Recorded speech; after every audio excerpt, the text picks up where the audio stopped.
Wala pang isang linggo matapos ang kasal. Naglabas na agad nging tunay na kulay ang asawang lalaki at idineklara na ang kinatitirhan nilang tsondo ay pag-ari palanging kanyang nga magulang, sabay hinginging buwanang upa sa kanyang asawa. Akala niya ay hulog na sa patibong ang babae. Hanggang sa ngumiti ito ng may buong dignidad. Walang problema. Kung ganun ay babalik na lang ako sa sarili kong mansyon. Ang nakakawasak na sagot na ito ay nakpatulala sa mapanlinlang na lalaki. Ano ang nagtatago sa likod ng kwentong ito? Inaanyayahan namin kayong tuklasin ito ngayon din. Ang nga piraso ang confetti at petals ang rosas ay nakakalat pa rin sa sahig, pero sa aking kaluluwa, kasing lamig na ang yelo ang nararamdaman ko, parang isang apoy na biglang namatay. Kakatapos lang ang kasal. Nagsiuyan na ang nga bisita, at ang tanging naiwan ay mabundok ng hugasan at ang nga maanghang na parinig ng biyenan kong si Nanay Rosa. Isang babaeng matalim ang nga mata na parang laging sinusuri ang kapal ng pitakangang ibang tao. Nakaupo ako sa harap ngang salamin. Hinuhubad ang isang manipis na gintong kwintas. Ito ang munting pamanang palihim na inabot sa akin ng ninang kong si Ninang Isabel bago ang kasal. Isuot mo yan ngayon para iwas hiya at sa pakikisama na rin, anak, pero huwag mong masyadong ipangalandakan. Hindi mapakakatiwalaan ang pamilya ni Dennis na yan. Tinawanan ko lang ang mababala niya noon. Pero ngayon, nang makita ko ang tabas ng dila ni Nanay Rosa, kilabot ang gumapang sa aking likuran. Buong gabi siyang pasimpleng tumitingin sa lik ko. Nakangiwi ang ngalabi sa pandidiri. Nang makitang hindi ako balot ng ginto tulad ng nganak mamayaman sa Instagram, kaya pakiramdam ko tuloy, ay isa akong isdang binuraot sa palengke. Diyos ko po. Akala namin prinsesa ang papasok sa bahay na ito. Isang babaeng ginto, tanso lang pala. Walang laman ang utak. Rinig na rinig mula sa sala ang boses ni Nanay Rosa. Sinasadya niyang lakasan para marinig ko. Nakikipagchismisan siya sa telepono kasama ang mamare niya sa building.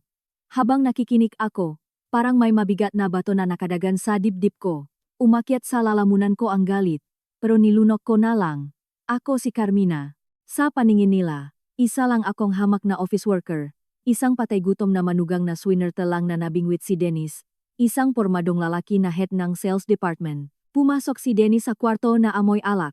Tiningnan niya ako ng walang kibo. Hindi man lang nagtanong kung pagod ako kakatayo buong araw ng naka-heels. Pabagsak siyang humiga sa kama. Hawak pa rin ang cellphone.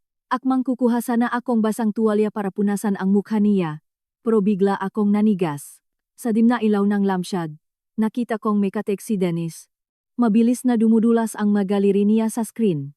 Pinapawisan ang niya. Kahit naka 24 degrees ang aircon.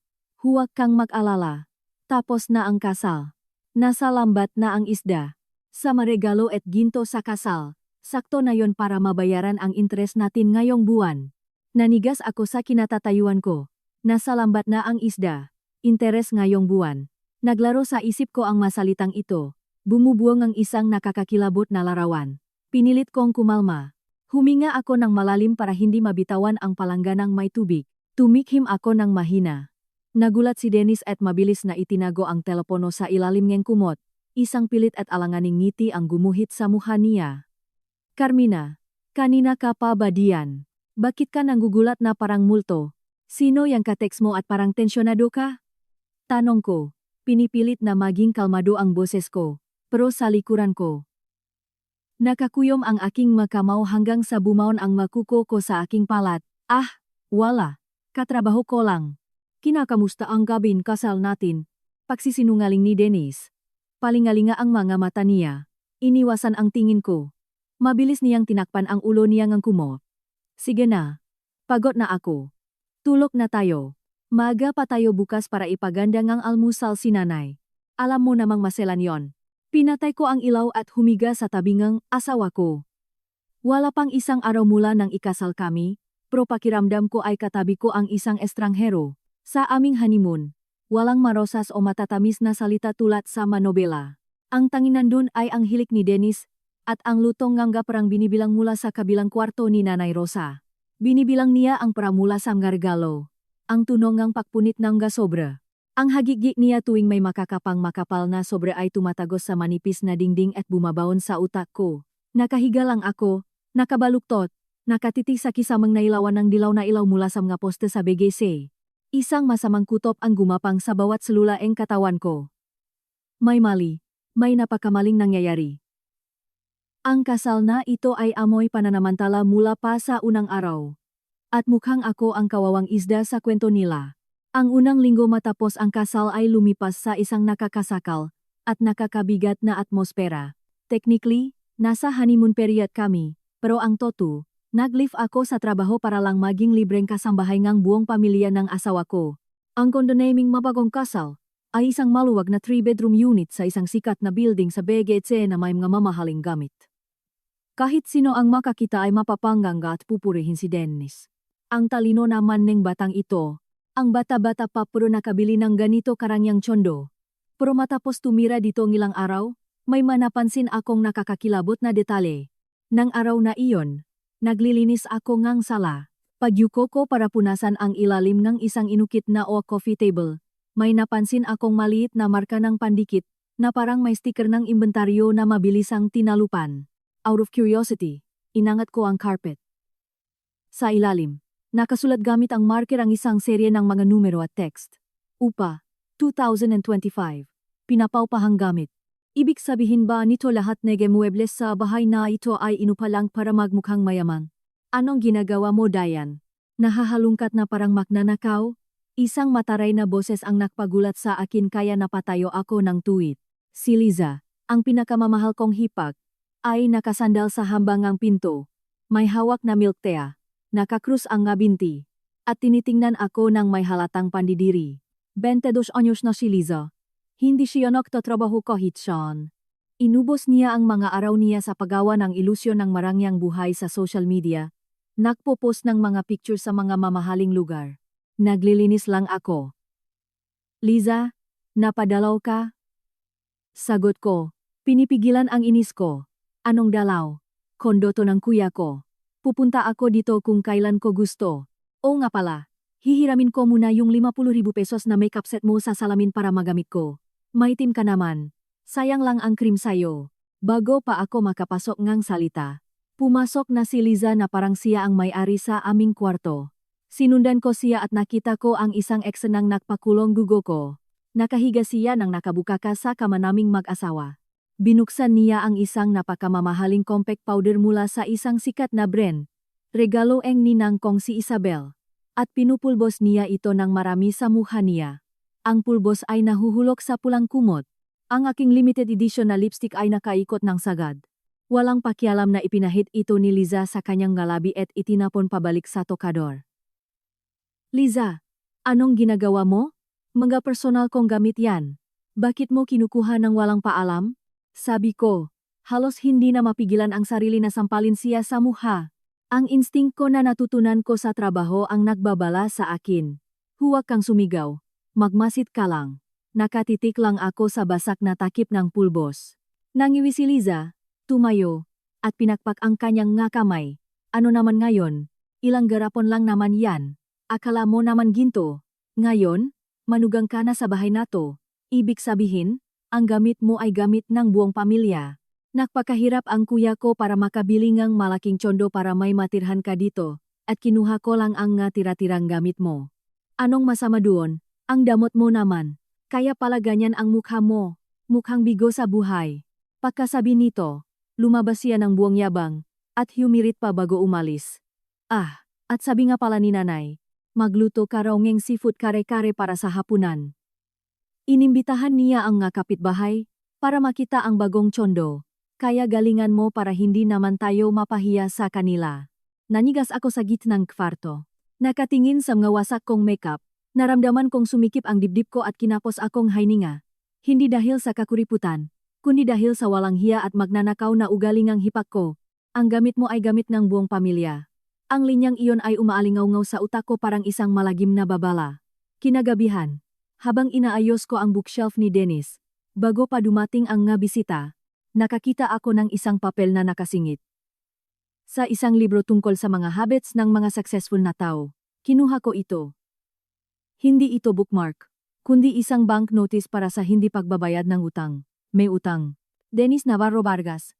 Halaga ng utang, 8 million pesos. Ang deadline ng pagbabayad ay paso na ng 3 buwan. At ang pula at nakakakilabot na nakasulat sa ibaba. Notice of foreclosure of mortgage property. Nanginig ang mga kamay ko. Ang manipis na piraso ng papel ay biglang naging napakabigat. 8,000 pesos. Ang luxury chondo. Ang mamahaling kotse. Ang lahat ng iyon ay isang palabas lang na nagtatago ng isang dambuhalang utang. Ang doorbell ang bumasak sa aking nakpapanik na isipan. Dumating na ang nabisita ang biyenan ko. Mabilis kong ibinulsa ang papel. Napakabilis ng tibok ng puso ko na parang lalabas na ito sa dibdib ko. Paano ko pa ipagpapatuloy ang pag-arte sa papel na ito? Ang hapunan ay lumipas sa isang pekeng kagalakan. Ang amoy nga scented candles ay humalo sa matapang na amoy ngang pagkain. Kaya nasusuka ako. Sa mesa, naglabas si Nanay Rosang kung ano-anong mamahaling pagkain. Lechon belly, sukpo, beef salpikaw. Pero parang walang may ganang kumain. Mabilis na kumain ang mga kaibigan ng biyenan ko at umalis. Naiwan kaming apat ako, si Dennis, si Nanay Rosa, at si Liza. Sa isang mabigat na katahimikan, nakaupo si Nanay Rosa sa dulong mesa, marahang humihigop ni green tea. Nanliit ang miga mata niya na parang may binabalak. Ibinaba niya ang tasa sa mesa na may malakas na kalabok na bumasak sa katahimikan. Charmina, simula ni Nanay Rosa gamit ang isang nakakaumay at matamis na boses na nagpatayo ng mabalahibo ko. 1 linggo ka na bilang manugang namin. At nakikita kong mabuti at masipag kang bata. Tumigil siya sandali sabay tingin kay Dennis. Ibinaon ni Dennis ang ulo niya sa kanyang plato. Hindi makatingin sa mga mata ko. Pero ano po yun, nanay? Tanong ko, mahigpit ang hawak sa makubiertos. May matradisyon ang pamilya natin. Iba ang pera, iba ang pag-ibig.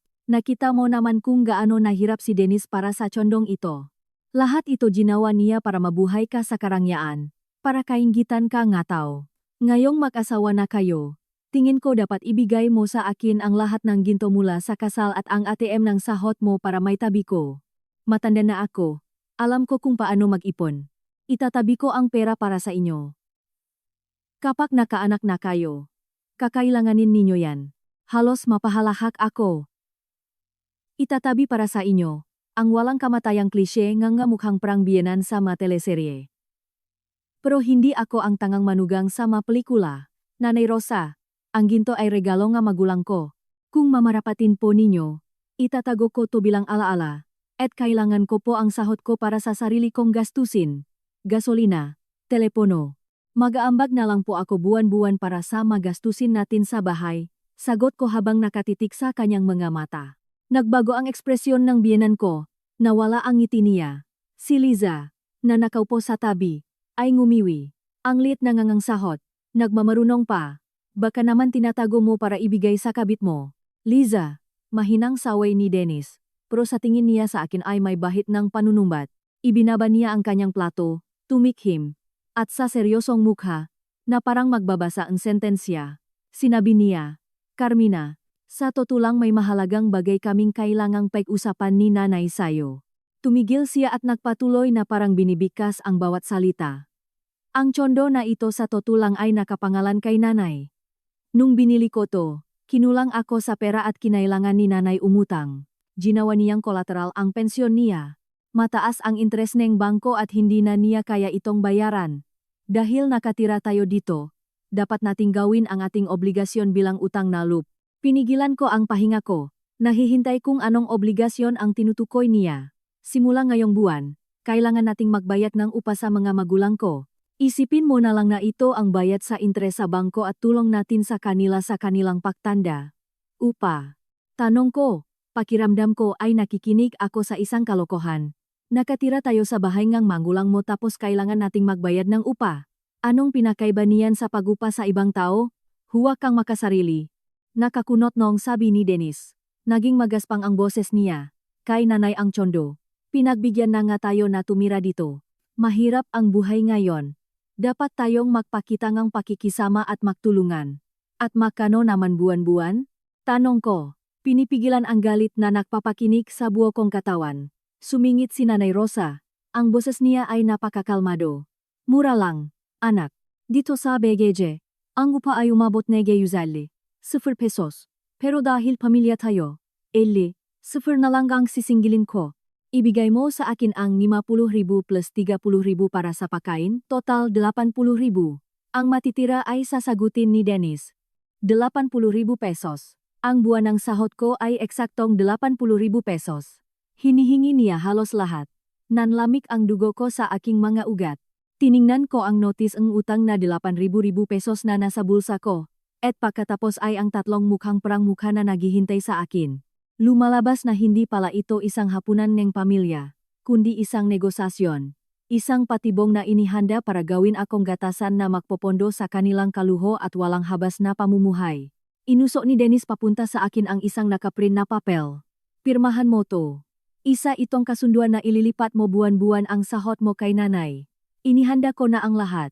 Nang tingnan ko ang dokumentong iyon, na-realize ko na ang digmaan ko ay magsisimula sa sandaling iyon. Ang hangin sa sala ay naging mabigat, kasing higpit ng kwerdas ng gitara. Kinuha ko ang kontratangang pagupa at pagbabayad ng utang na inabot ni Dennis at binasa ko ito ng mabilisan.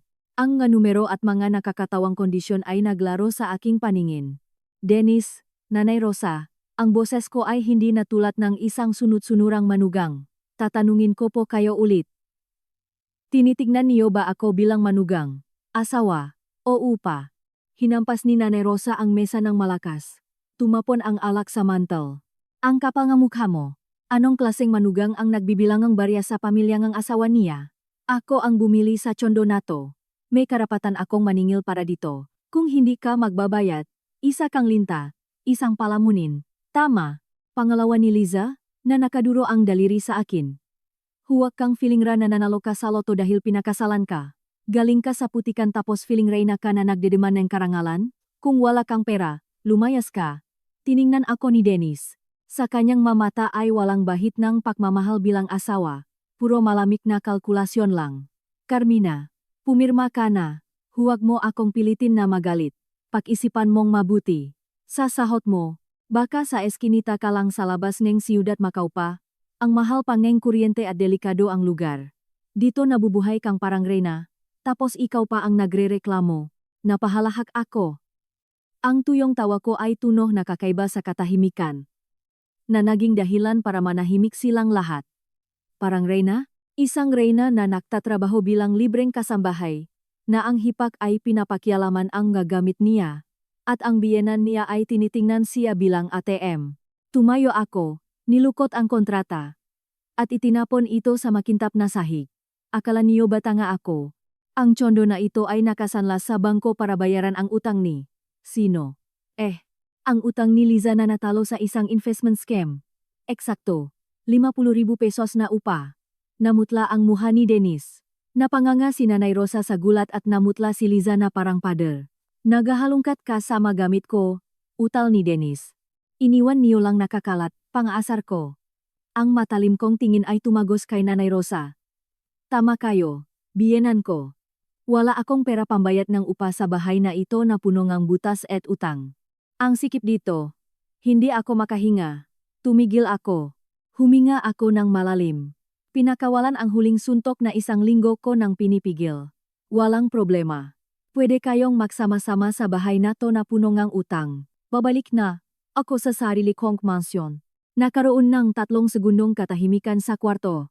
At pagkatapos ay napahalakhak ng malakas si Nanay Rosa. Tumawa siya hanggang sa mapaluha. Hawak ang kanyang tiyan at nakaduro sa akin.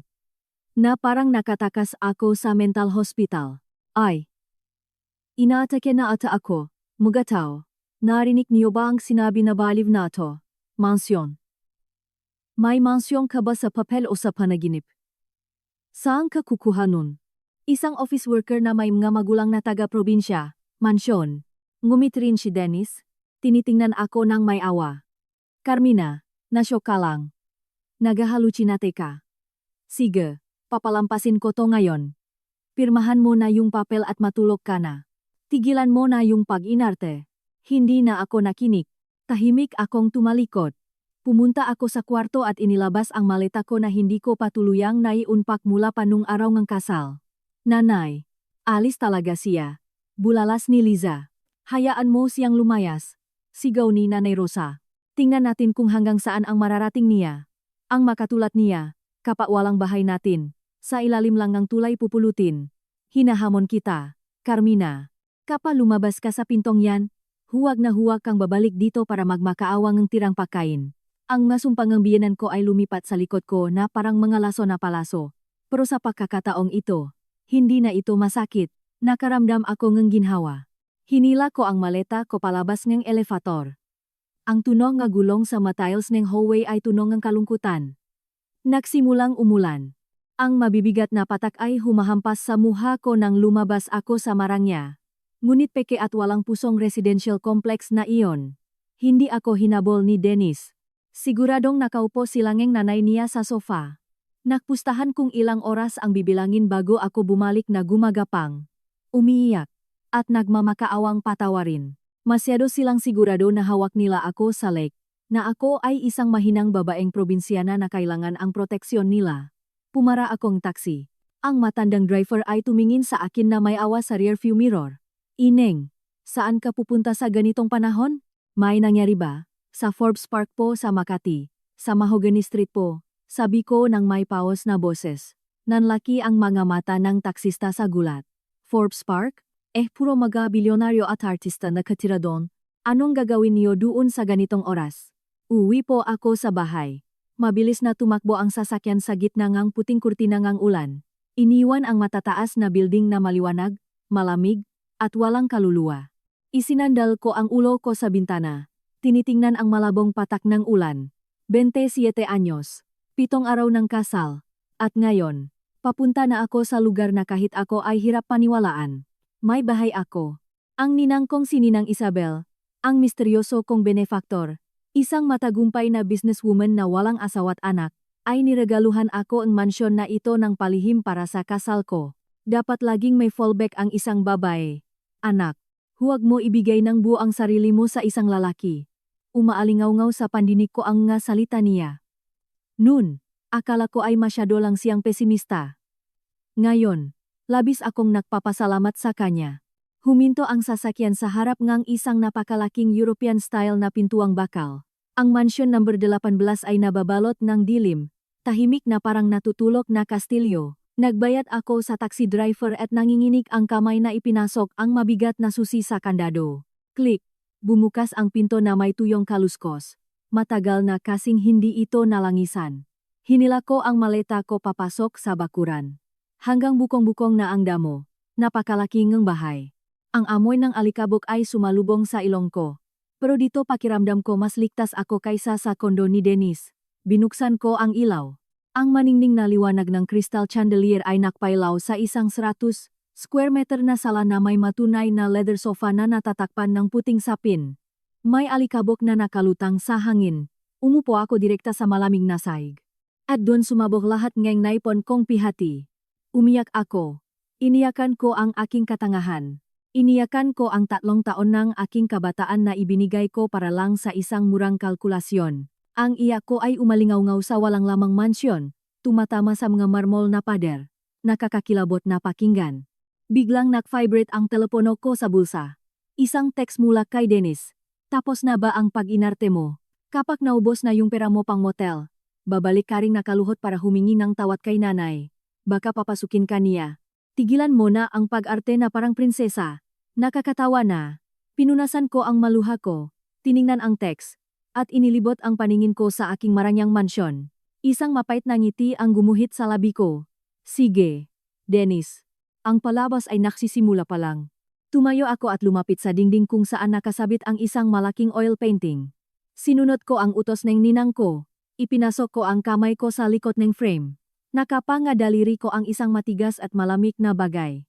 Isa itong vault na nakabaon sa dingding. At nang ipasok ko ang kode at binuksan ito, hindi lang pera ang laman, kundi pati isang makapal na folder ng mga dokumento. Sa unang pahina, bumulaga sa akin ang isang picture ng batang Nanay Rosa na may markang pula. Kaso ng patubuan at panloloko sa pautang. Taong 1950.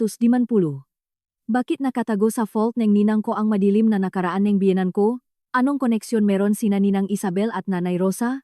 Ang dilim sa labas ng bintana ay parang kumakapal. Nagtatago nga nakakakilabot na sikreto na malapit nang lumabas sa liwanag. Lunes ang umaga. Pumasok ako sa trabaho na may maitim na eye bags. Maingat na tinakpan ang makapal na concealer. Hindi ako nakatulog sa malaki at malamig na mansyon kagabi. Marahil dahil sa hindi pamilyar na lugar. At marahil dahil sa sakit ng pagtataksil na parang sariwang sugat, pero sinabi ko sa sarili ko, Carmina, hindi ka dapat sumuko. Kailangan mong magtrabaho, kumita ngang pera para mabuhay, at para makita kung hanggang kailan, may tutuloy ngang pamilyang iyon ang kanilang palabas. Pagpasok ko pa lang sa opisina, parang nalamig ang paligid. Ang masayang kwentuhan sa tabing coffee machine ay biglang huminto, pinalitan ng mapasimpleng tingin at panghuhusga sa direksyon ko. Si Laura, galing accounting, na madalas akong ayain makape, ngayon ay nakadikit ang muha sa monitor. Naktatip ang daliri niya, pero patay naman ang screen. Lumapit ako sa pwesto ko at ibinaba ang bago. May sadyang nag-iwan ng isang nakaprint na papel sa mesa ko. Isa itong nakakasirang post mula sa isang Telegram group chat ng machismosa, may catchy na headline. Megingat, isang bali na nobya tumakas kasama ang kabit isang linggo matapos ang kasal, at pinapalabas na kanya ang mansyon ng iba. Walang binanggit na pangalan ko, pero ang detalye ang opisina, ang asawa, head ng sales, ang pahingi ng biyenan sa ginto ay saktong-sakto. Umakyat ang dugo sa mukha ko, at umugong ang mga tainga ko. Mabilis kumilo si Nanay Rosa. Hindi lang siya nagpakalat ng chismis sa neighborhood nila, kundi kumuha pa siya ng tao para magsulat ng anonymous post para sirain ako sa trabaho. Alam na alam niya na ayaw ng kumpanya ko sa mga empleyadong nasasangkot sa mga iskandalo. Mukha pa namang inosente. Pero nakita mo naman, sabi nila sa bahay ng asawa niya. Tamat daw siya. Konting kibot layas agad. Tapos feeling rapa. Umabot sa tainga ko ang bulungan mula sa kabilang mesa. Naikuyom ko ang kamao ko. Binaon ko ang kuko sa palat ko. Gusto kong tumayo at isigaw sa mukha nila na paninira lang ang lahat ng ito. Pero alam ko na kung magpapaliwanag ako ngayon, parang nagbuhos lang ako ng gas sa apoy. Tinuruan ako ng karanasan ko sa office survival. Silence is gold. Hayaang tumahol ang mga aso. Tuloy lang ang karabana. Nag-vibrate ang cellphone sa bulsa ko. Si Dennis. Tiningnan ko ang screen kung saan nakasulat pa rin ang contact name niya na mahal ko, at nasuka ako. Ang galing mo, Carmina. Lakas ang loop mong umalis. Umiyak si nanay sa bahay. Muntik na siyang atakahin sa puso. Hindi ka pa nakontento na ipahiya ako sa mga kapitbahay. Bibigyan kita ng huling pagkakataon. Umuwi ka mamayang gabi. Lumuhod ka humingi ng tawad kay nanay at pirmahan ang kasunduan. Kalilimutan ko ang lahat. Kung hindi, humanda ka sa mangyayari. Binasa ko ang text at bawat salita ay parang karayom sa puso ko. Hindi man lang siya nagtanong kung buhay pa ba ako, kung nasaan ako, kung ligtas ako. Sa paningin niya, isa lang akong kriminal na nagpahiya sa kanyang marangal kunong pamilya. Nagtype ako ng reply. Nanginginig ang daliri ko. Pero matatak ako. Ang reputasyon mo ba ang inaalala mo? O ang katotohanang wala nang magbabayad ng utang niyo? Hindi na ako babalik. At tandaan mo, palaging lalabas ang katotohanan.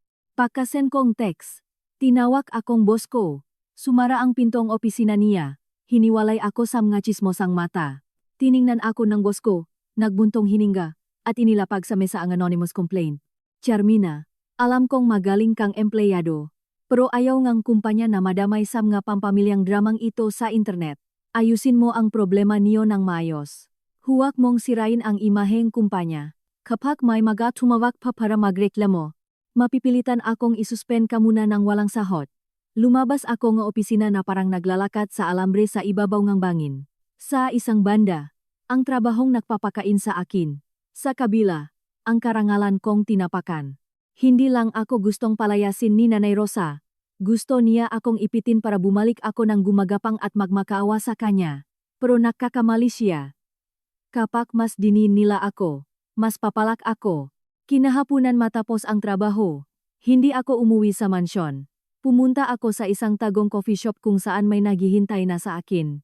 Si Paulo, isang dating blockmate sa college na ngayon ay nagtatrabaho sa credit department ng mismong bangko kung saan umutang si Dennis. Kailangan kong malaman ang buong malupit na katotohanan tungkol sa 8,000 pesos na utang na iyon.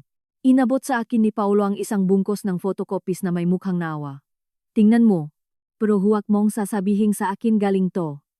Napakagulong ang isyung to. Binuksan ko ang unang pahina at nagsimulang maglaro ang manumero sa paningin ko. Gumuhit ng isang nakakakilabot na realidad na wala akong kaide-ideya. Nanigas ako habang nakatitik sa mga dokumento. Ang iced coffee sa harap ko ay matagal nang natunaw at naging matabang, tulad ng kasal ko. Ang 8,000 pesos na utang ay hindi hiniram para pambili ng tsondo. Salungat sa sinabi ni Dennis, ang tsondo ay binili ni Nanay Rosa 5 taon na ang nakakaraan gamit ang pera mula sa pagbenta ng lupa sa Batangas. Ang 8,000 loan ay na-approve 6 na buwan na ang nakakalipas sa ilalim ng pretext na personal loan para sa renovation, pero ang ang pera ay pumunta sa ibang account. Beneficiary: Liza Navarro Vargas. Nagdilim ang paningin ko. Si Liza, ang hipak ko, na walang ibang alam kundi magyabang sa social media, ay lumalabas na siyang may utang ng napakalaking halaga. Pinatingnan ko na lahat, pagbaba ng boses ni Paulo habang palingalinga. Ang hipag mo ay sumali sa isang investment scam, isang pyramiding scam ng cryptocurrency. Crypto Agila, yata ang pangalan. Bumaksak nung simulang taon. Nangutang siya sa masanggano at mga loan shark para subukang bawin ang pera niya. Lumobo ang interes. Desperado na ang bago mong pamilya. Napilitan silang isanla ang tsondo sa bangko para pambayad sa mga sanggano. Ngayon hirap na hirap silang bayaran ang interes sa bangko. Halos 80,000 pesos buwan-buwan. Nasyok ako. Para saan iyon? Ang 50,000 pesos na upa na hinihingi nila sa akin, plus ang parteng galing sa sahod ni Dennis, ay ang monthly amortization ng sangla. Gusto nila akong gawing gatasan na magtatrabaho buong buhay ko para bayaran ang bisyong paborito nilang anak. Alam ito ni Dennis. Alam ito ni Nanay Rosa. Alam itong buong pamilya nila. Ako lang ang tanga na dinala nila sa bahay para takpan ang butas ng budget nila. At higit pa rito, lumipat si Paulo sa huling pahina at tinuro ang maliit na text. Paso na itong utang na to. Kapag hindi sila nagbayad ngayong buwan, ipapasa ng bangko ang kaso sa collections department. Siguradong mawawala na sa kanila ang tsondo. Sinarado ko ang folder na nakaramdam ng panginginig sa aking likod. Kaya pala sobrang nakmamadali silang pilitin akong makbayad agad pagkatapos ang kasal. Kaya pala nagwala si Nanay Rosa nang makitang wala akong malaking dote. Nakaupo sila sa ibabaw ng bomba at gusto nilang sumabog ako kasama nila. Paglabas kong coffee shop, madilim na. Naglakad ako ng walang direksyon sa bangketa, pinapanot ang mga nagmamadaling dumadaan. Naalala ko ang nandidiring tingin ni Liza nang kunin niya ang mga makeup ko. Naalala ko ang mayabang na tono ni Dennis nang pag-usapan ang pakikisama at obligasyon. Ang lahat ng iyon ay isa lang palabas para itago ang kanilang pagkabulok. Habang paparasana akong taksi, bigla kong nakita ang isang mabilis na motorsiklong sumingit sa makotse. Sakay ang dalawang lalaking puro tattoo at walang helmet, mga riding in tandem. Isa sa kanila ay may hawak na baseball bat. Biglang pumreno ang motor sa tabing teras ng isang bar ilang metro lang mula sa akin. Otong lalaking nakaupo sa kanto. Nangginginig siya takot at kasing putlang papel ang mukha. Ay si Dennis.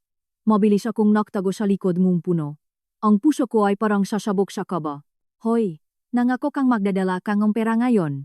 Hinawakan ning isa sa mamay tattoo si Dennis sa kwelyo at inangat siya na parang manok. Sabi mo magpapakasal ka at ibibigay mo sa amin yung ginto ng asawa mo pambayad sa utang mo. Nasaan yung ginto? Nasaan yung pra? Nagmamakaawa po ako, nanginginig ang boses ni Dennis. Ang asawa ko. Kinuha niya yung pera at umalis. Bigyan niyo po ako ng ilang araw. Pipilitin ko siyang ibalik lahat. Akala mo ba matanga kami? Bibigyan kita ng 3 araw. Pag walang pera, pupunta ako sa trabaho mo. Pupunta ako sa bahay niyo at wawasakin ko lahat. Nagtatago ang kapatid mong babae. Ngayon, ikaw na ang mananagot para sa kanya. Mag-ingat ka. Sinampal ng lalaki si Dennis at itinulak sa sahi. Hirap na hirap tumayo si Dennis. Hindi makalaban. Panay lang ang yuko at bulong ng pahingingang tawad. Nasa dilim ako. Nakatingin sa lalaking minsan kong minahal at pinagkatiwalaan. Ngayon ay nakpakita siya sa akin bilang isang walang kwentang tao, duwag at masama. Hindi lang niya ako gustong linlangin para akuin ang utang nila sa bangko, kundi plano rin niyang ibigay ang perang pinahirapan ko sa mga sanggano. Ang linyang, pipilitin ko siyang ibalik lahat, ay nagpakilabot sa akin sa pandidiri. Nilabas ko ang cellphone ko at tahimik na narecord ang lahat sa video. Ito ang magiging ebidensya ko.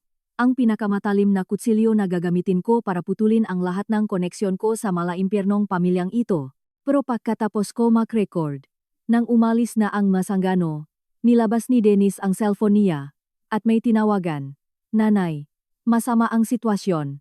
Nahanap na nila ako. Sabihin mo kay Liza.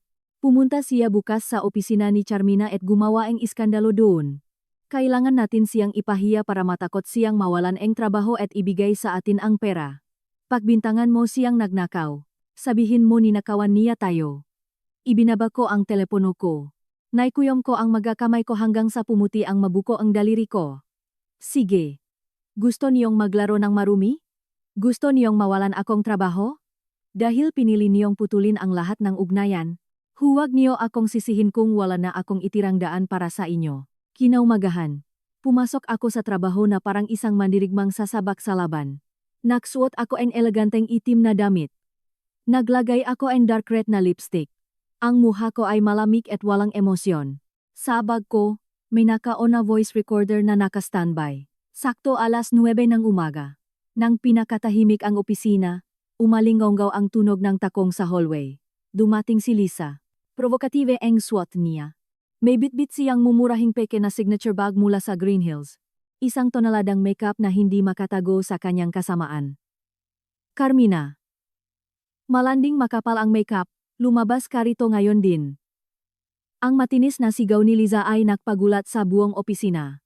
Tumigil ang lahat sa pagtatrabaho at napatingin sa akin. Si Laura, ang taga-accounting, ay napanggangga sa gulat at ilang mga intern ang naglabas ng cellphone para mag-video. Ang drama ay nakarating na sa pintuan ko.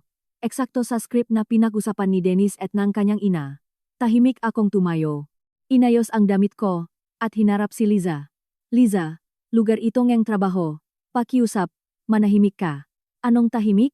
Isa kang magnanakaw at susugurin sana ako ni Liza. Dinuduro ang muka ko.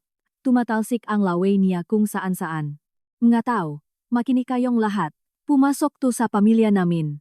At pagkalipas ng isang linggo, ninakaw niya yung ginto ang nanay ko, ninakaw niya yung ipon ang kuya ko, at tumakas kasama ang kabit niya, gamit yung perang yon. Umupa siyang ang mansyon para magpakasarap at mag-alaga ng nga lalaki. Napakabait ng kuya ko. Niloko niya to at ngayon ang kapal pa ng muha niyang pumasok sa trabaho. Ang walang hiyang kasinunggalingan ay dumaloy mula sa galabi ni Liza na parang gumagos na basura. Magaling siyang gumarte, naginarte at umiyak, nagpapabiktim. Ibalik mo yung perang kuya ko. Ibalik mo yung pinahirapan ng pamilya namin ng may dugo at pawis. Sigaw ni Liza. Sinusubukang sabunutan ako. Hindi ako umiwas. Tumayo ako ng tuwid parang estatwa. Nakatiti ng diretso sa mga mata niya. Ang malamig kong tingin ay nag-alinlangan sa kanya ang isang segundo. Tapos ka na ba? Tanong ko sa isang malalim at malamig na boses. Sabi mo ninakaw ko yung ginto. May ebidensya ka ba? Sabi mo sumama ako sa kabit. Sinong kabit? Nasaan siya? Hahuwak mong itanggi. Alam ngong barangay. Utal ni Liza. Pero mabilis na bumalik sa pagwawala. Kung hindi ka magnanakaw, saan ka kukuha ng pera para sa isang mansyon? Sali ng sahod mo, nakatira ka sa Forbes Park. Ipokrita.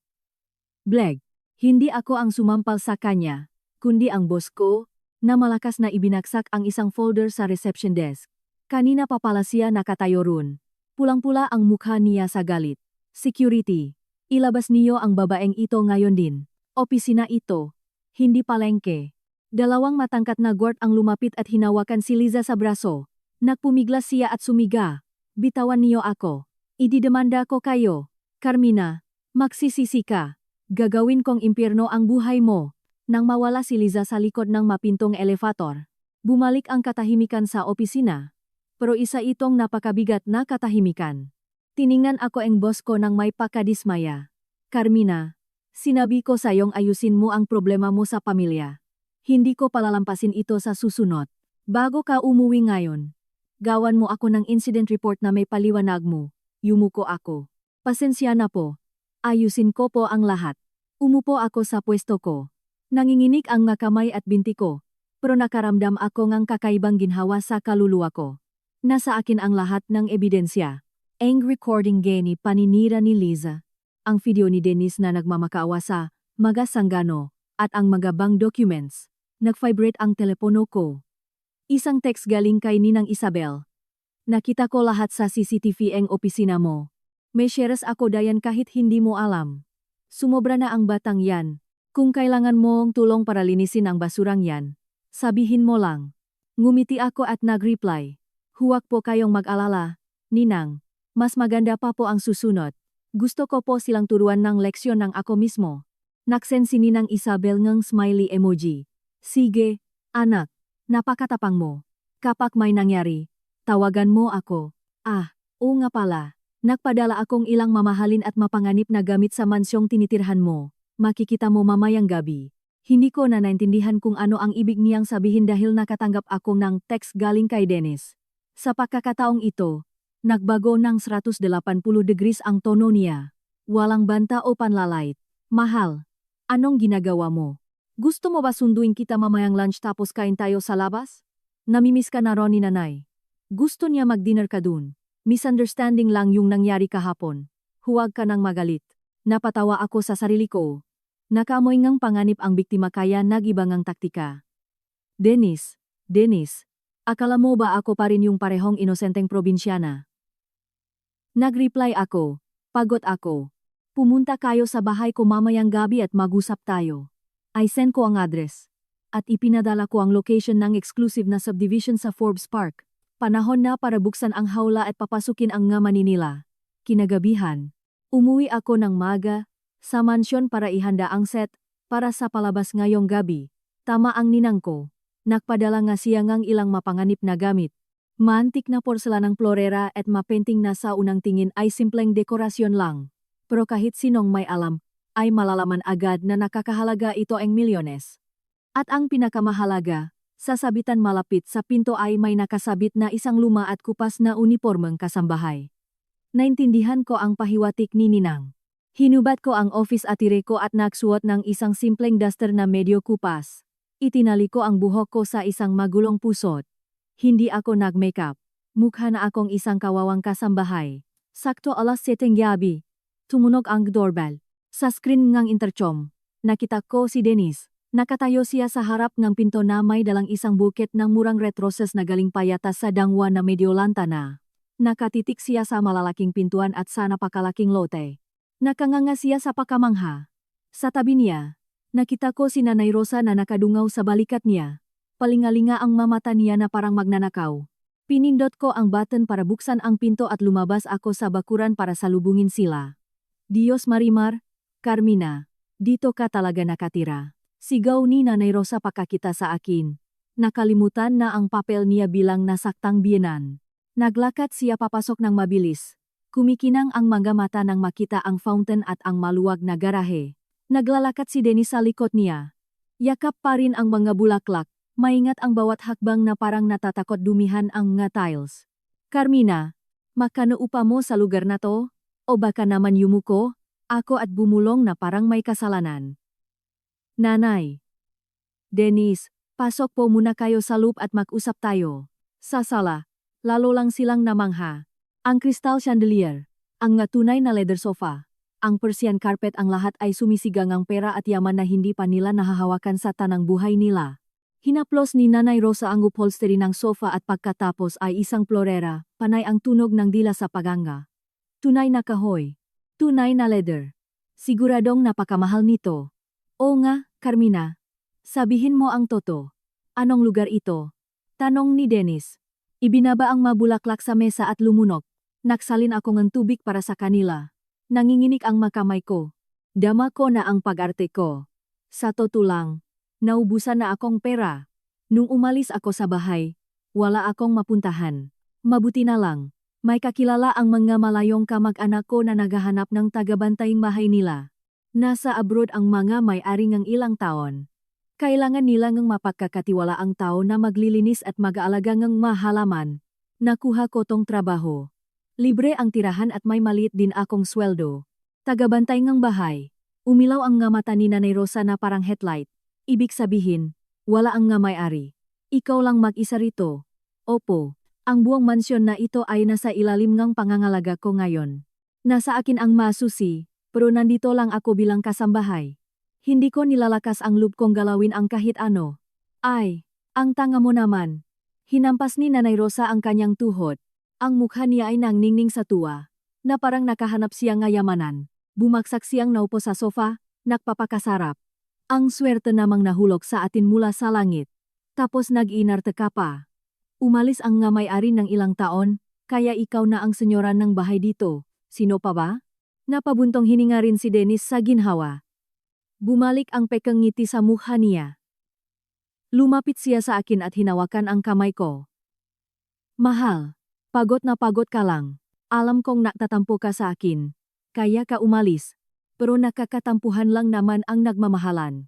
Pinapatawad na kita? At sa ganitong kalaking bahay, siguradong mabubure ka mag-isa. Hayaan mo na kaming lumipat ni nanay dito. Titira tayo ng sama-sama.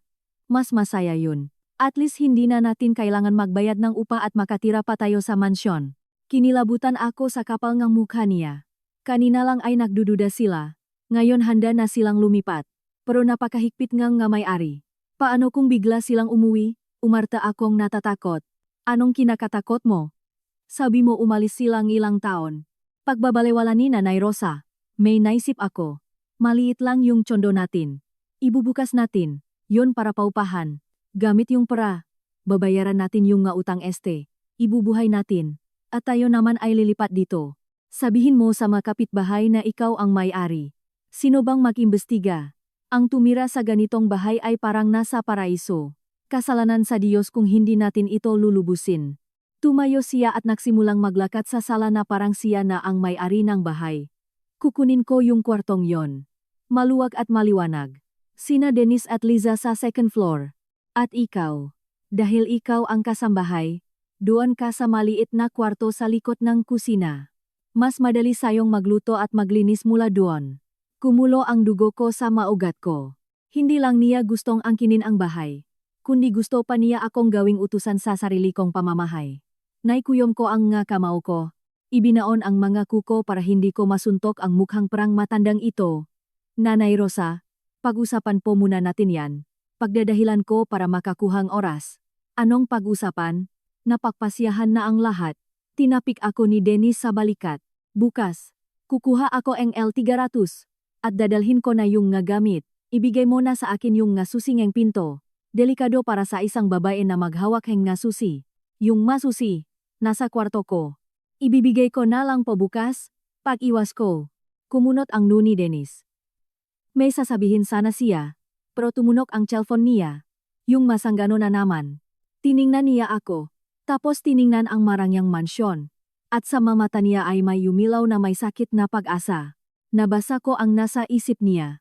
Gamit ang ganitong bahay, pwede niyang idalay ang pagbabayad sa mga sanggano. At makakuha pa ngang mas maraming pera sa pagpapanggap na siya ang may-ari. Sige. Ngayong gabi, mag-stay muna kami ni nanay dito para tulungan kang magbantay sa bahay. Diba, nanay? Oo, dito tayo. Ang lambot ng kama. Ngumiti si Nanay Rosa hanggang tainga at nahiga sa sofa. Nang hindi man lang hinuhubad ang marumi niyang sapatos, dinudumihan ang kasing puting niyebeng charpet. Tiningnan ko ang magabakas ng putik at naisip. Magpakasarap kayo. Ngayong gabi na ang huling beses na makatulog kayo ng mahimbing. Pumunta ako sa kusina para kumuha ng tubig at pasikretong naglagay sa pitsel ng TSA ang powder ng pampakalmang halamang gamot. Isang matapang na halo ng valerian at chamomile na madalas gamitin ng ninang ko. Ngayon, kailangan kong makatulog sila ng mahimbing. Pero pagbalik ko dala ang tray. Nakita ko si Nanay Rosa na may hawak na antik na florera na porselana. Inikot-ikot niya ito habang nanlilit ang mga mata. Mukhang luma na to. Siguradong peke to. Bukas, dadalhin natin to sa palengke at ibebenta. At least makakabili tayong pakain. Nakakabala lang to sa espasyo rito. Nanikip ang dibdib ko. Isa yung florera galing sa Ming Dynasty, na nakakahalagang ng ilang daang libong euro. Ang pinakamahalagang gamit ng ninang ko. Ang kakapala ng mukha ng babaeng ito ay walang hangganan. Ibinaba ko ang tray sa mesa ng malakas. Nanay Rosa, huwag niyo pong hawakan yan. Kapag nabasa niyo yan, hindi sapat ang buong buhay niyo para bayaran yan. Napatalon si Nanay Rosa at muntik nang mabitawan ang florera. Lumingon siya at tinitigan ako ng masama. Pangit ang naging hitsura ng mukha niya. Sinong sinisigawan mo? Walang hiya ka. Akala mo ba porke nasayo ang nga susi ay ikaw na ang may-ari? Isa ka lang asong tagabantay. Ibebenta ko kung anong gusto kong ibenta. Itinaas niya ang florera na parang naghahamon. Isang malalim na pagkabahala ang bumalot sa akin. Mukhang minaliit ko ang kanyang katangahan at pagiging irresponsible. Tumunok ang luma at antigong orasan ng 12 beses. Ang malalim na tunok ay umalingaw-naw sa buong mansyon na nag-anunsyong tanghali. Pero para sa akin, ito ang hudyat ng pagsisimulang ng serbisyo. Nakasalampak si Nanay Rosa sa Italian leather sofa. Nakapatong ang mga pa sa glass table. At panayang lipat ng channel sa TV. Mula sa telebisyon, maririnig ang sigawan ng isang teleserye tungkol sa biyenan at manugang, pero ang kwento ng serye ay walang binatbat sa dramang nagaganap sa totoong buhang. Charmina, saan ka na naman nagsuot? Ang nakakairitang boses ni Nanay Rosa ay pumunit sa marangyang katahimikan. Nagmamadali akong lumabas ng kusina dala ang trengang pagkain. Ang matapang na amoy ngang seafood kare-kare ay natakpan pa ang amoy ngang sandalwood oil na sadyang ino-order pa ang ninang ko. Nanjiwi si Nanay Rosa, pero kuminang ang nga mata niya nang makita ang malalaking sukpo at ang malapot na sabaw. Napakabagal na kasambahay, para kang pagong. Tingnan mo, ang daming alikabok kahit saan. Bakit hindi mo pinalitan ang tubig sa florera? Kapag umuwi ang mamay-ari at nakita to, papalayasin ka agad nila. At kapag nangyari yon, huwag kang iyak-iyak na hihingingang tira-tira kay Dennis. Nagsalita siya habang kinukuha ang mga solid silver na kubyertos, na sigurado akong kinuha niya sa glass cabinet, at pinagahampas ang mesa gamit ito. Yumuko ako, mahigpit na nakahawak sa laylayan ng luma kong apron. Bumaon ang nga kuko ko sa palat ko para pigilan ang galit na umaakyat sa lalamunan ko. Umaarte ako sa papel ngang palamunin, ngang kasambahay sa sarili kong pamamahay. Nanay, kain po. Bumaba mula sa second floor si Dennis. Hawak pa rin ang cellphone. Tuwang-tuwa ang mukha niya. Mahal, ang bilis ng wifi dito. Nag-live ako sa TikTok kanina at ang daming nanood. Pinupuri nila ang bahay. Tinatanong nila kung anong trabaho ko at ang yaman-yaman ko raw. Tiningnan ko ang asawa ko. Nakasuot siya ng silk shirt galing sa isang sikat na brand na hiniram niya mula sa cabinet ng master bedroom, kung saan nagtatago ang ninang ko en ilang sets and damit panlalaki para sa mga bisita. Mukha siyang elegante, pero walang anumang damit ang makakapagtago sa pagiging bulok ng pagkatao niya. Dennis, huwag mong kunin ang magamit ng may-ari. Baka may CCTV. Bulong ko. Nakukunwaring natatakot. Anong CCTV? Huwag mo nga akong takutin. Sinabihan ko na si Dennis na patayin ang main security system. Ungol ni Nanay Rosa habang ngumungiya ang supo. Sa bahay na ito, ako na ang nasusunod ngayon. Kaya magsilbi ka ng maayos, kumain ka, at pumunta ka para linisin ang kwarto ni Liza. Kakagising lang niya. Tahimik kong kinuha ang plato at nagtago sa kusina. Dun, nilabas ko ang cellphone ko. Pinatay nga ni Dennis ang nga nakikitang CCTV. Pero hindi niya alam na ang bahay na ito ay may hidden camera system na naka-install sa masaksakan at smoke detectors. Bawat kilos, bawat salita. Mula sa walang modong nakataas na paa ni Nanay Rosa hanggang sa mukhang prangiti ni Dennis ay naka-record sa 4K resolution at naka-livestream sa cloud server ko. Pagkatapos kumain, itinapon ni Nanay Rosa ang tissue sa sahig. Ipagtimpla mo ako ngan sa yung nandun sa magandang lata, at dalhin mo sa akin yung jadeti set mula sa kabinet. Mas masarap uminom doon. Nakpihil ako at pumunta para maktimpla nagsa. Nang dala ko na ang tray, nakita kong bumababa si Lisa mula sa second floor. Nakasuot siya ng wine-colored na silk nightgown. Ako mismo ang bumiling nightgown na iyon bilang regalo sa ninang ko, pero hindi pa niya ito nasusuot kahit minsan. Paikot-ikot si Liza, panay ang selfie. Carmina, may taste pala yung nga amo mo. Bagay na bagay sa akin ang damit na to. Hindi ako nakatingin sa nightgown, kundi sa kaliwang pulso ni Liza. Sa ilalim ng ilaw, kumikinang ang isang relo, isang diamond Rolex. Regalo iyon mula sa mga business partners ni Ninang Isabel. Nakakahalaga ng higit sa 1,500,000 pesos. Nakatago iyon sa isang nakalok na drawer sa tokador. Paano niya iyon nabuksan? Liza, ang relo. Nanginginig ang boses ko. Hindi dahil sa panghinayang sa gamit, kundi dahil sa kawalanghiyaan niya. Nagulat si Liza at itinago ang kamay niya sa likod, pero pagkatapos ay nangiwi siya. Peke lang to na nabili ko sa Green Hills. Bakit? Bakit ganyan ka makatingin? Gusto mo ba akong pagbintangang nagnakaw? Sinisukat lang ni Liza. Ano namang masama doon? Sabi ni Nanay Rosa, sabay lapang ang tasa niya ng malakas. Para na kayong makapatid tapos ang makasarili mo. Kaya pala hindi ka masaya sa pamilya namin. Tiningnan ko ang tatlong walang hiyang mukha. Biglang nanlamig ang galit ko, napalitan ng pakasuklam. Umatras ako at yumuko. Opo, nakamali po ako. Mag-enjoy po kayo sa tasa. Tumalikod ako at bumalik sa kusina. Isang banayat na ngiti ang sumilay sa mga labi ko. Napakagaling. Kung sino ang sakim, siya ang nawawalan. Ang halaga ang relong iyon ay sapat na para makulong ng ilang taon ang pinakamamahal kong hipag. Hindi ko na kailangang ipagpatuloy ang pag-arte sa papel na ito. Ang sarili nilang kasakiman ang mismong sumulat ng kanilang katapusan. Biglang tumunog ang doorbell. Napatalon si Dennis. Umuwi na ba ang mga may-ari? Tiningnan ko ang screen ng intercom. Hindi mga may-ari, kundi isang delivery rider na may dalang malalaking kahon. Gamit iyon nege pamilya ni Dennis. Inilipat nila lahat mula sa nakasanlan nilang Chondo sa BGC. Balak nilang manirahan dito ng matagalan. Pinalo ni Nanay Rosa ang kanyang ngatuhot sa tuwa. Ah, dumating na ang ngagamit. Charmina, ipasok mo na yan. Nanatili akong nakatayo. Nakatingin sa bundok ng kahon sa bakuran. Talagang inisip nila na bahay nila ito at ako ang kanilang panghabambuhay at libreng kasambahay. Nagtambak ang makahon sa gitna ng marangyang sala na parang mapangit na paklat. Inuutusan ni Nanay Rosa, sina Dennis at Liza, kung paano ipaksisiksikan ang nga basura nilang gamit sa mamahaling oak cabinets. Ang puting Persian carpet ay puno ng nga bakas kang maruruming sapatos at nakalat ang nga balat ng butong pauan. Carmina, anong tinatayo-tayo mo diyang parang estatwa? Linisin mo ang master bedroom sa second floor. Doon ako lilipat. May jacuzzi doon. Pwede kong ibabat ang makapa ko. Inihagis sa akin ni Nanay Rosa ang mop. Tumama ang hawakan sa binti ko. Ang pisikal na sakit ang naging huling patak na nagpapaw sa baso. Hindi ako yumuko para kunin ang mop. Inangat ko ang ulo ko at tinitigan ng diretso sa mga mata si Nanay Rosa. Nanay Rosa, sinabi ko na. Bahay itong ibang tao. Ang bumisita nga ilang araw ay okay lang, pero ang lumipat dito ay ipinagbabawal. Kapag nalaman ito nga may-ari at tumawag silang pulis, makukulong ako. Anong pulis? Tili ni Nanay Rosa. Lumapit sa akin ng mabilis at dinuro ako sa nu. Tanga ka ba? Walang tao sa bahay. Nasa abroad ang mga may-ari. Sinong makakaalam na nakatira ako dito?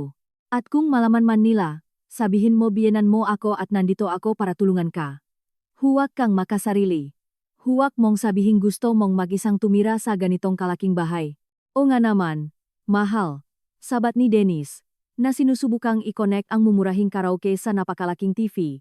Alam na nga naniningil ang utang ang dati nating address. Kapag bumalik ako dun, babasagin nila ang mga binti ko. Mawa ka naman sa akin. Mawa ka sa mga magulang ko. Ibigay mo na sa akin ang main key. Babay ka. Baka may wala mo pa. Tapos kami pa ang mananagot. Inilahat niya ang kamay niya. Umatras ako. Ang boses ko ay kasing laming ng yelo. Inuutos ko na kunin niyo ang nagamit niyo ngayon din at lumayas kayo rito. Ubos na ang pasensya ko. Nag-freeze ang hangin sa kwarto. Napanganga si Nanay Rosa. Namula ang mukha niya sa galit. Pinapalayas mo ako. Manugang na walang utang na loob. Masyado na kitang pinagtiisan. Akala mo ba porke hawak mo ang susi ikaw na ang may-ari? Dennis, tatayo ka lang badayan at panonorin ang asawa mong bastusin ang nanay mo. Binagsak ni Dennis ang mikropono. Sumugot sa akin at hinawakan ang pulso ko ng sobrang higpit na parang mababali ang buto ko. Carmina, huwag kang magmamarunong. Ibigay mo sa akin yung susi ngayon din. Gusto mo bang tumira sa kalsada ang buong pamilya ko? Bitawan mo ako. Nagpumiglas ako. Hindi kayo mapupunta sa kalsada dahil sa akin, kundi dahil sa sarili niyong katamaran, kasakiman, at mga utang. Huwag niyo isisi sa akin. Walang lugar sa bahay na ay ito para sa mataong katulad niyo. Pa! Isang malakas na sampal ang nagpaliyap sa kaliwang pisngi ko. Umugong ang ngatainga ko. Umikot ang mundo. Natumba ako at tumama ang ulo ko sa kantoeng mesa. Nagsimulang tumulo ang dugo mula sa gilid ng labi ko. Katahimikan ang bumalot sa sala. Nakatayo si Dennis. Nakataas ang braso at nanginginig. Sama mata niya. May takot. Pero agad itong napalitan ng put. Ikaw. Ginawa mo kong ganito. Tuturuan kita kung paano maging mabuting asawa. Sumandala ko sa mga kamay ko at umupo. Pinunasan ang dugo sa labi ko. Ang sakit ay hindi nagpayak sa akin. Sa halip, ginising ako nito. Ang sampal na iyon ay pumutol sa huling hibla, ang pinakamanipis na nag-ugnay sa akin sa lalaking ito. Tiningnan ko si Dennis. Si Nanay Rosa na ngumingiti ng may pagyayabang, at si Liza na nanunot na parang may paboritong palabas. Napahalahak ako. Ang pagtawa ko ay nakpakilabot sa kanila. Napakahusay. Tandaan niyo ang sampal na to at ibabalik ko ito sa inyo hanggang sa huling sentimo. Tumayo ako, pinakpakang damit ko, at naklakad papunta sa pinto. Saan ka pupunta? Sigaw ni Dennis. Sinusubukan akong pihilan. Bibili ako ang may inom natin para ay celebrate ang paglipat niyo sa bahay. Gusto niyo mag-celebrate, di ba? Lumingon ako. Ang tingin ko ay kasing talim ngang kutsilyo. Huminto si Dennis. Siguro naniwala siya sa akin. O baka inisip niyang sumuko na ako. Sige, bilisan mo at bumili ka ng beer. At huwag kang gagawang kalokohan. Nasa akin ang susing pinto. Lumabas akong pinto. Nilamon akong dilim. Hindi ako pumunta para bumiling beer. Pumunta ako sa isang maliit na side gate na nakatago sa likod ng mahalaman. Namngamayari lang ang nakakalam.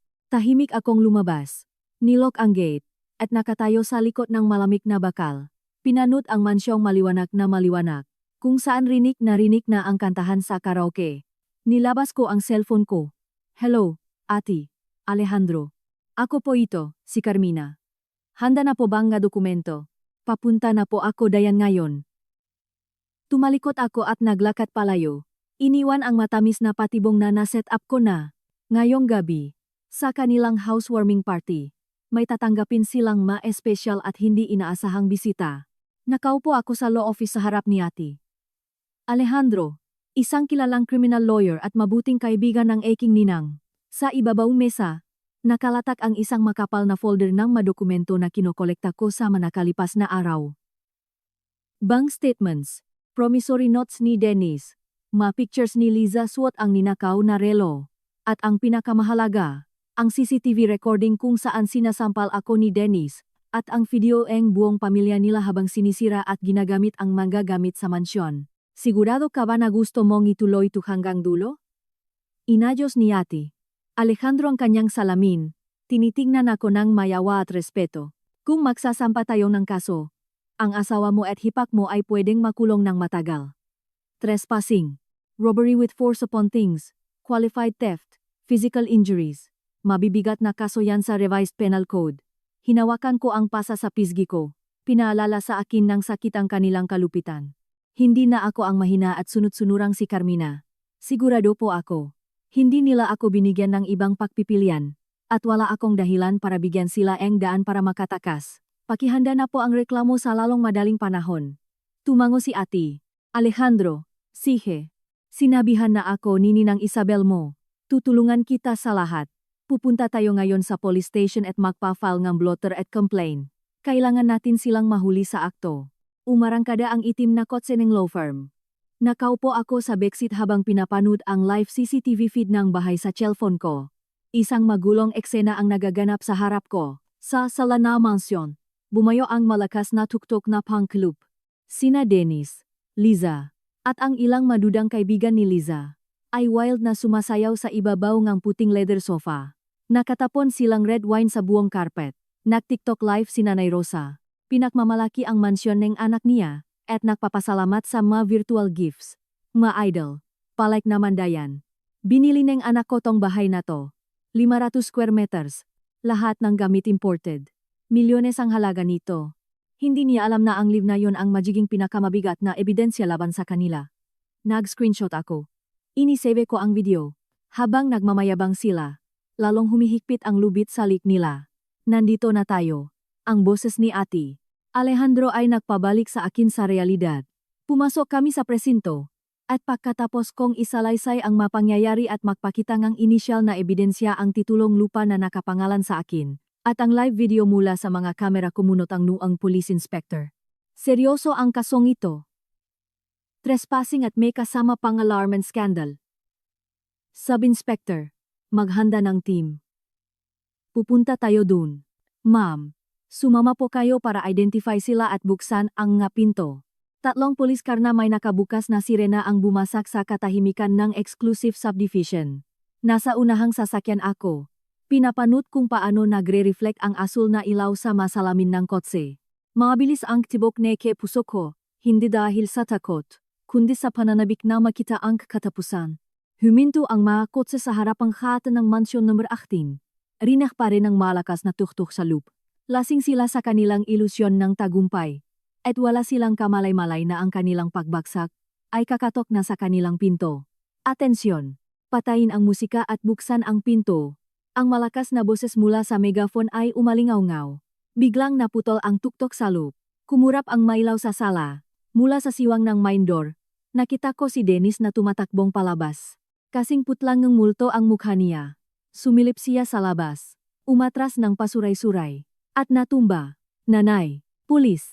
May mga pulis sa labas. Ang sigaw niya ay parang tiling ng baboy na kakatayinin. Bumaba ako ng sasakyan at tumayo sa tabi ang police inspector.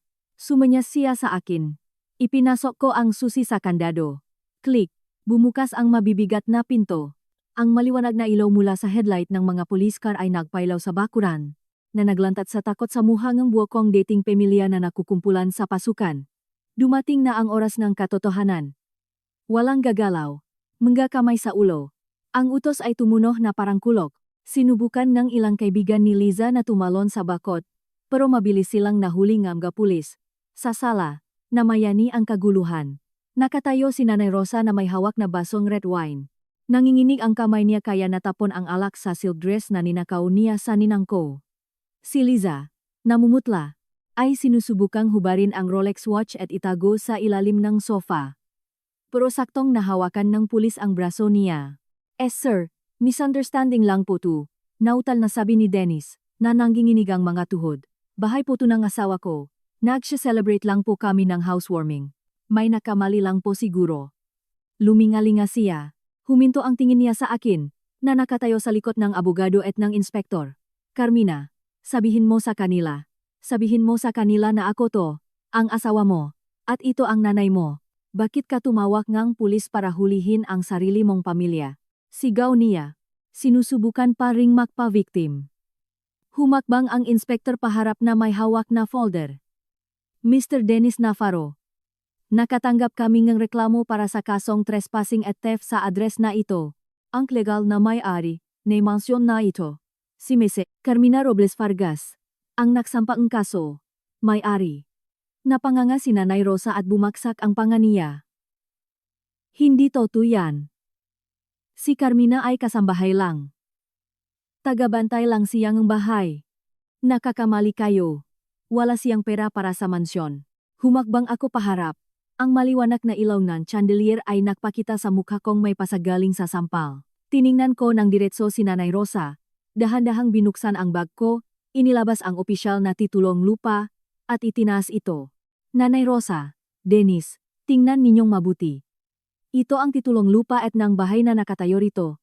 May-ari, Carmina Robles Vargas. Hindi tagabantay. Ito ang bahay ko. Bumaksak ang katahimikan sa sala. Nakatitik si Nanay Rosa sa pangalan ko sa dokumento, tapos tiningnan niya ako. Dahil sa pagkabigla, hindi siya makahinga, napahawak siya sa puso niya at napabagsak sa sofa. Iikaf, niloko mo ako. Isa kang manloloko, bulong niya. Sino ang nanloko sa sino? Mapait akong ngumiti.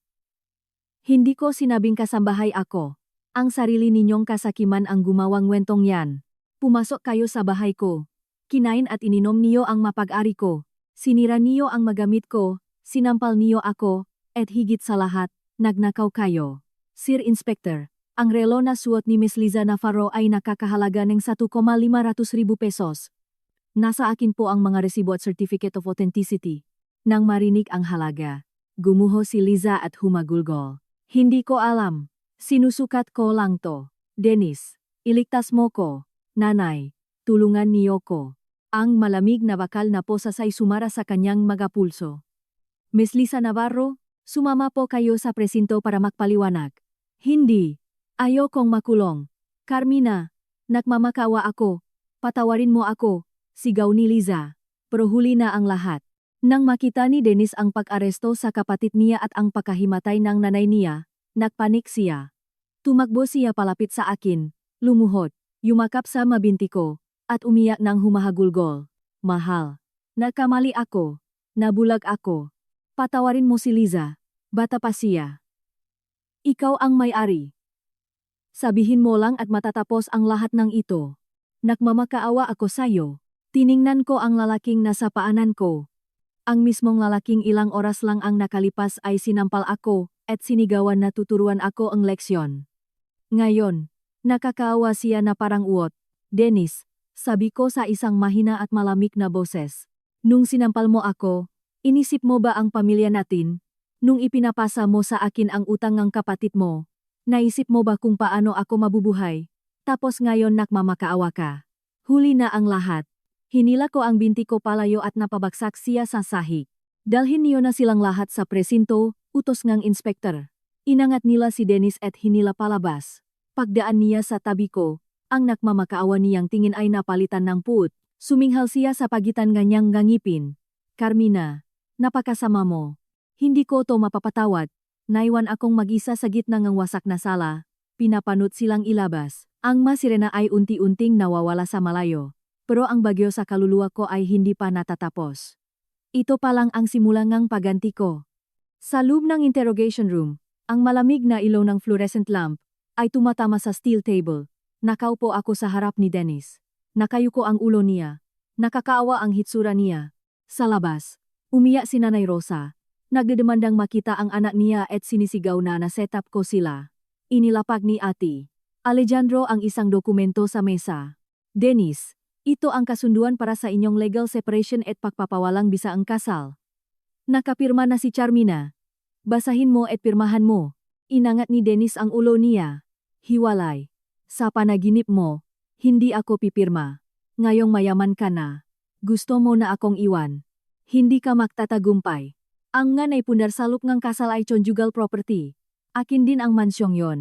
Halos mapatawa ako sa kapal ngang mukha niya at sa kawalan niya ng alam sa batas. Dennis, kalmadong paliwanag ni Ate Alejandro. Ang mansyong ito ay ibinigay bilang donasyon bago pa ang kasal. May notarial contract na nagpapatunay nito. Exclusive property ito ni Carmina.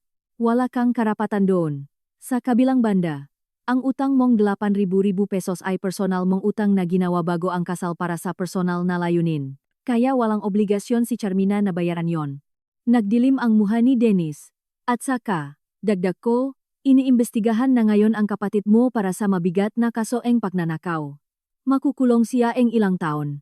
Ikaw at ang nanay mo ay pwede rin naming kasuhan ng trespassing at physical injuries. Binabantaan mo ba ako? Utal ni Dennis. Hindi kita binabantaan. Nakikipagnegosasyon ako. Kung pipirmahan mo ngayon din ang magapapeles ang hiwalayan, isusuko mo ang anumang paghahabol sa ari-arian, at hihingi ka ang public apology sa akin sa social media. Pag-isipan ko kung yurong ko ang kaso ng pagnanakaw para bumaba ang sentensya ni Liza. Tiningnan ni Dennis ang dokumento, tapos tumingin sa bintana kung saan umiyak ang nanay niya. Nag-alinlangan siya. Kakailangan ko munang pag-isipan. Wala kang masyadong oras. Binuksan ko sa cellphone ko ang recording ng usapan niya noong gabi ng kasal. Nasa lambat na ang isda. Malinaw ang audio. At eto pa.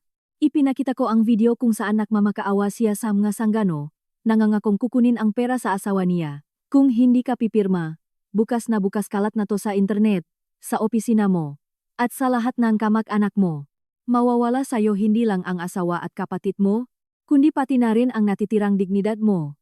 Tiningnan niya ako na parang ngayon lang niya ako nakilala. Nanginginig ang kamay niyang kinuha ang ballpen at pumirma. Umiyak siya, pero hindi luhang ang pagsisisi, kundi galit ng isang talunan. Ayan. Kinuha ko ang dokumento. Ate Alejandro, ipasa niyo na po ang nga papeles. Lumabas ako sa hallway. Susugurin sana ako ni Nanay Rosa. Pinilit mo ang anak kong huwag niyo nang sayangin ang lakas niyo. Itinulak ko siya palayo. Pumirma na ang anak niyo sa lahat. Simula ngayon, wala na tayong pakialam sa isa't isa. At maghanda na kayo. Magiging sikat na ang anak niyo sa internet. Paglabas kong presinto. Nilanghap ko ang malamig na hangin ng gabi. Kalayaan. Pero hindi pa tapos ang laban. Nag-login ako sa anonymous account ko at pinindot ang publish. Headline. Ang pagsisiwalat ng siglo. Pamilya ang mapalamunin at ang kanilang nakakahiya at mapait na wakas. Naka-atak ang lahat ng ebidensya sa post. Wala pang ilang minuto. Sumabog sa notifications ang cellphone ko. Ang bagyo sa internet ay nakatada ng burahin sa mapa ang pamilyang ito nga manloloko. Matapos ang bagyo sa social media kinagabihan, sumikat ang maaraw na umaga sa Metro Manila. Pero para sa pamilya ng ex-husband ko, liwanag ito na tumupok sa natitira nilang reputasyon. Nakaupo ako sa itim na Mercedes ng ninang ko, sa tapat mismo ngang building kung saan naroon ang tsondo na minsan ko ring ipinakmalaki. Hinubat ni ninang ang kanyang dark shades. Ayan na. Ngayon ang katapusan. Tingnan mong mabuti para hindi ka na kailanman magpakita ngang kahinaan sa susunod. Tumango ako. Bumaba ang bintana ngang kotse. May kumpol ngang kao sa may pinto. Ang nga gamit ng pamilya ni Dennis ay tinapon na sa bangketa. Mga-garbage bag na puno ng damit, isang sirang electric fan, at ang aming wedding photo na basag ang frame. Ang mukha ko sa picture ay nayapakan. Ang mga representative ng bangko at ng sheriff ay nagpapaskil ng notice of foreclosure sa pinto. Nakatayo si Dennis hawak ang eviction notice, nanggingginig ang mga kamay. Si Nanay Rosa ay nakaupo sa sahig, umiiyak. Pero ngayon ay wala nang naawa sa kanya. Ang mga kapitbahay na inimbitahan niya noon sa hapunan ay nagbubulungan sa gilid. Buti nga sa kanila, mga manloloko. Baon sa utang tapos puro kayabangan lang ang alam. Inangat ni Dennis ang paningin niya at naktama ang mga mata namin. Bumaba akong kotse, suot ang isang eleganteng cream na blazer. Susugot sana si Dennis palapit sa akin, pero pinigilan siyang bodyguard ng ninang ko. Carmina, nandito ka ba para iligtas ako? Sigaw niya. Pinalayas na kami ng bangko. Tinanggal ako sa trabaho. Sinanay, ako, saan na kami titira ngayon?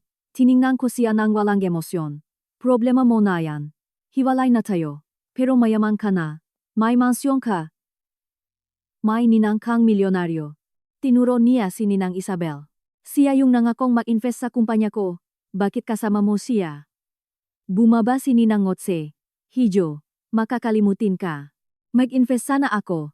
Pero matapos kong kumuha ng private investigator at madiskubre ang pamilya niyo, nagbago ang isip ko. Hindi ako nakikipagnegosyo sa mamanlolokong nililin lang ang asawa nila. Ese sino po kayo? Utal, ni Nanay Rosa. Ninang ako ni Carmina. Matigas na sabi ni Ninang Isabel. Regalo ko sa kanya ang mansyon. Itinapon niyo ang diamante sa basurahan para lang itago ang miyaga utang niyo. Ngayon mamulat kayo. Naamutla si Nanay Rosa. May binulong. At biglang bumaksak sa sahig. Bumula ang bibig niya. Inatake siya ang stroke. Nanay! Nanay! Sigaw ni Dennis. Dumating ang ambulansya. Nang isakay si Nanay Rosa, binigyan ako ni Dennis ng isang huling nagmamakawang tingin, pero tahimik kong itinaas ang bintana. Umarangkada ang Mercedes, iniwan ang alikabok at ang isang pamilyang winasak ng sarili nilang kasakiman. Public Hospital, Neurology Ward. Amoy disinfectant at pawis.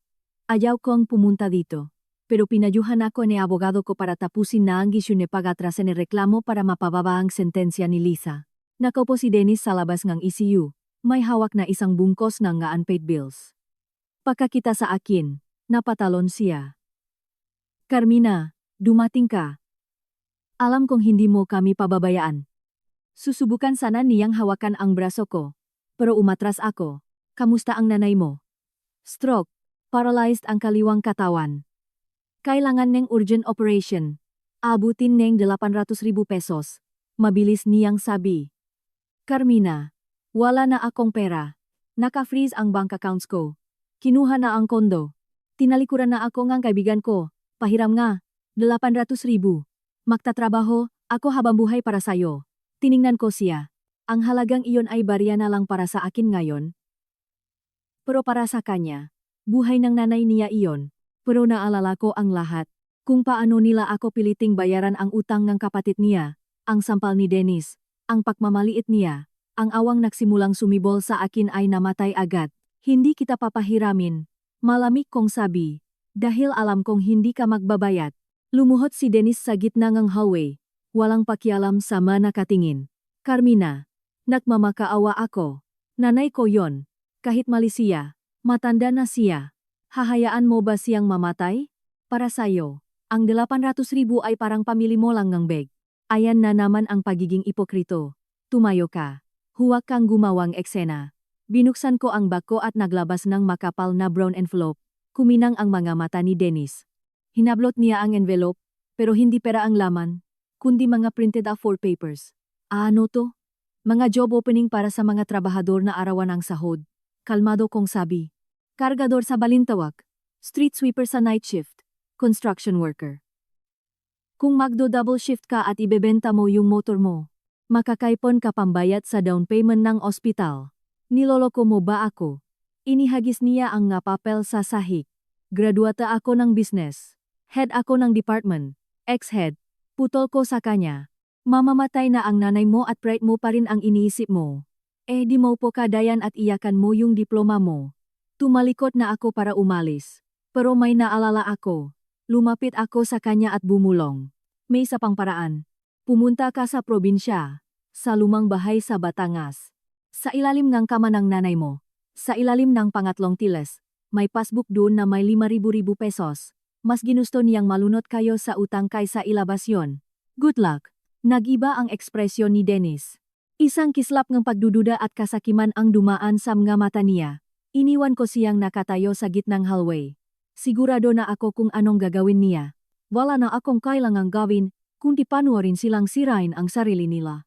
Makalipas ang 2 araw, nabalitaan ko sa isang kakilalang nurse na totoong pumunta si Dennis sa probinsya at nahanap ang passbook na may 5,000. Pero sa kamalas-malasan, nakapangalan ito sa kapatid ni Nanay Rosa na matagal nang nawawala. Dumating si Dennis sa ospital at pilit pinapapirma ang nanay niyang authorization o sabihin kung nasaan ang ideng ng kapatid niya. Isang malaking drama ang sumabog sa kwarto. Si Nanay Rosa, hindi makapagsalita, ay panay ang iyak at pautal-utal.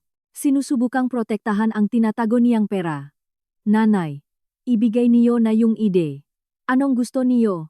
Dalhin yang pera sa hukay. Baon tayo sa utang. Makukulong si Liza. Tapos tinatago niyo yang pera. Sigaw niya. Pilit inaagaw sa paralitiko niyang ina ang huling sikreto nito. Sa sandaling iyon, bumukas ang pinto at pumasok ang nga pulis. Sa likod nila ay si Liza.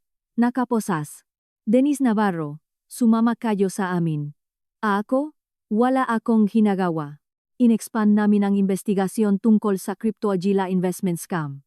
Tumestigo ang kapatid mo na ikaw ang kasapwat niya.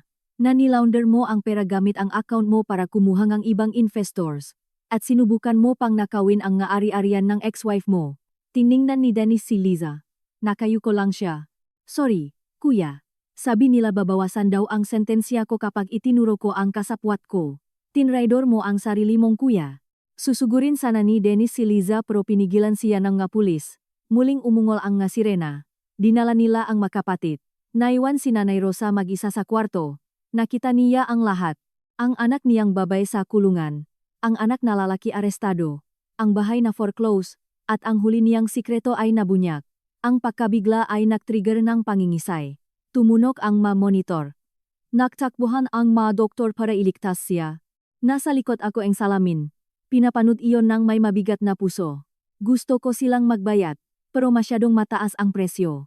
Hindi lang ito pagkabangkarote. Ito ay ganap na pagkawasak. Tumalikod ako at umalis. Nag-text ako sa abogado ko. Ipinatigil ko ang lahat ng proseso sa korte. Nakuha na nila ang parusa mula sa hukuman ng sarili nilang konsensya.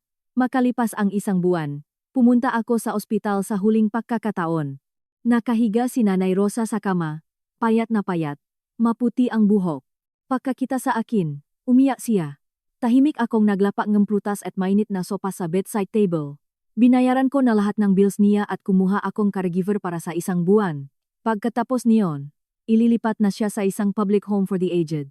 Patuloy sa pag-agos ang mga luha sa kanyang pisngi. Sinusubukan niyang may sabihin. Hindi na kailangan ng sorry. Umiling ako. Hindi ko ito ginawa dahil pinatawad ko na kayo, kundi para palayain ang sarili ko. Ayokong mabuhay sa galit. Inilabas ko ang simpleng wedding ring ko at ipinatong sa palat niya. Sasauli ko na po. Dito na natatapos ang koneksyon natin. Lumabas ako. Sa likuran ko, rinig ang pigil niyang pag-iyak. Luha iyon ng huling pagsisisi. Sa labas, nahihintay ang ninang ko. Tumakbo ako at niyakap siya. Umagos ang nga luha sa pisngi ko, pero maluha itong kalayaan. Umuwi na tayo, anak. Opo, uwi na tayo. Ngumiti ako. Sa bahay ko, sa buhay ko, kung saan ako na ngayon ang nasusunod. Makalipas ang 1 taon, Binuksan ko ang pinto ng sarili kong designer clothing boutique sa BGC. Pagkatapos ng annulment, nag-resign ako at sa tulong ni Ninang, nagtayo ako ng sariling brand. Namamayagpag ang negosyo. Nung hapong iyon, papunta ako para tingnan ang isang pwesto para sa second branch ko. Sa isang stoplight, napatitig ako sa bangketa. Nakaupo sa ilalim nek puno ang isang payat na lalaki na nakasuot nek kupas na uniforme, nek food delivery rider. Sa tabi niya ay isang lumang motor.